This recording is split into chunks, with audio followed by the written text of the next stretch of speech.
hi friends मईले कुत्तम channel ना उंगा कक्कावु पेसुरेन इनक्कि veg momos एप्पडी पண்றதுன்னு பார்க்கலாம் வாங்க वेज मोमोस பண்றதுக்கு 1 கப் மைதா மாவு எடுத்து வச்சிருக்கேன் 100 கிராம் கோஸ் 100 gram beans 100 gram carrot 1 spoon இஞ்சி பூண்டு விழுது 1/2 ஸ்பூன் மிளகு தேவையான அளவு உப்பு 2 பச்சை மிளகாய் கட் பண்ணி வச்சிருக்கேன் இது 2 வெங்காயம் பொடியா கட் பண்ணி வச்சிருக்கேன் பொடியா நறுக்கின கொத்தமல்லி பொடியா நறுக்கின கருவேப்பிலை இப்போ எப்படி செய்யறதுன்னு பார்க்கலாம் வாங்க तो माव पेसिक्कलाम मैदा माव पोट्टुकलाम இதுக்கு தேவையான அளவு உப்பு இப்போ இது சப்பாத்தி மாவு பதத்துல தண்ணி ஊத்தி பசஞ்சிக்கலாம்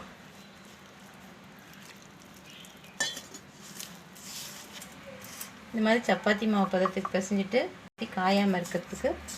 எண்ணெய் தடவி விட்டுட்டு ஒரு அரை மணி நேரம் மூடி வைங்க இப்போ ஸ்டவ் பத்த வச்சு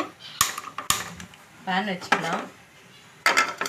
இந்த panல ஒரு 4 ஸ்பூன் எண்ணெய் ஊத்திக்கலாம் எண்ணெய் காஞ்சிடுச்சு வெங்காயம் போட்டுக்கலாம்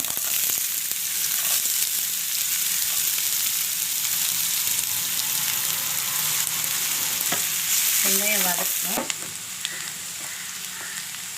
வெங்காயம் வதங்கிடுச்சு இப்போ கேரட் போட்டுக்கலாம் ஒவ்வொரு காயா போட்டுக்கணும் ஒவ்வொரு காயை ஒரு நிமிஷம் வதக்கிட்ட பிறகு லைனா போட்டுக்கணும் அடுத்து கோஸ் போட்டுக்கலாம்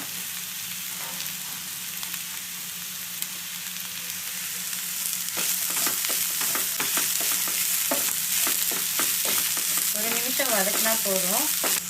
இதில் வந்து இஞ்சி பூண்டு பேஸ்ட் போட்டுக்கலாம் இஞ்சி பூண்டு பேஸ்ட் பச்சை வாடை போகிற வரைக்கும் கொஞ்சம் வதக்கிக்கோங்க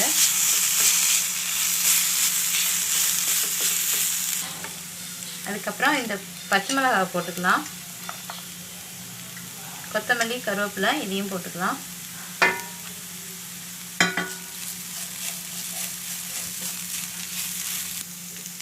காயெல்லாம் வதங்கிடுச்சு இதுக்கு தேவையான அளவு உப்பு மிளகு தூளும் போட்டுக்கலாம்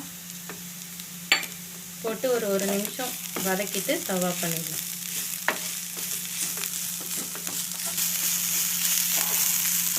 ஒரு நிமிஷம் ஆயிடுச்சு ஸ்டவ் ஆஃப் பண்ணிடலாம் இது ஆற வைக்கணும் இது அரை மணி நேரம் ஆயிடுச்சு மோமோஸ் ரெடி பண்ணுறதுக்கு உருண்டை பண்ணிக்கலாம் இந்த மாதிரி மாவு எடுத்து ரவுண்டாக திரட்டிக்கணும் இந்த மாதிரி ரவுண்டாக திரட்டிட்டு நம்ம வதக்கின காய்கறியை உள்ளே வச்சுக்கலாம் உள்ளே வச்சுட்டு இந்த மாதிரி ஒன்று ஒன்றா அப்படியே மடிச்சிட்டு வாங்க இந்த மாதிரி மடிச்சுட்டு இங்கே லைட்டாக ப்ரெஸ் பண்ணி விடுங்க அவ்வளோதான் இந்த மாதிரி எல்லாத்தையும் செஞ்சு வச்சுக்கோங்க ஸ்டவ் பற்ற வச்சு ஒரு இட்லி பாத்திரத்தில் தண்ணி ஊற்றி வச்சுருக்கேன் ஒரு 2 கிளாஸ் அது சூடாகட்டும் மூடி வைங்க தண்ணி கொதிச்சு இதில் வச்சுக்கலாம் ஒரு 15 நிமிஷம் மூடி போட்டு ஹை ஃப்ளேமில் வைங்க 15 நிமிஷம் ஆகிடுச்சு ஸ்டவ் ஆஃப் பண்ணிடலாம் ஓப்பன் பண்ணி பார்க்கலாம்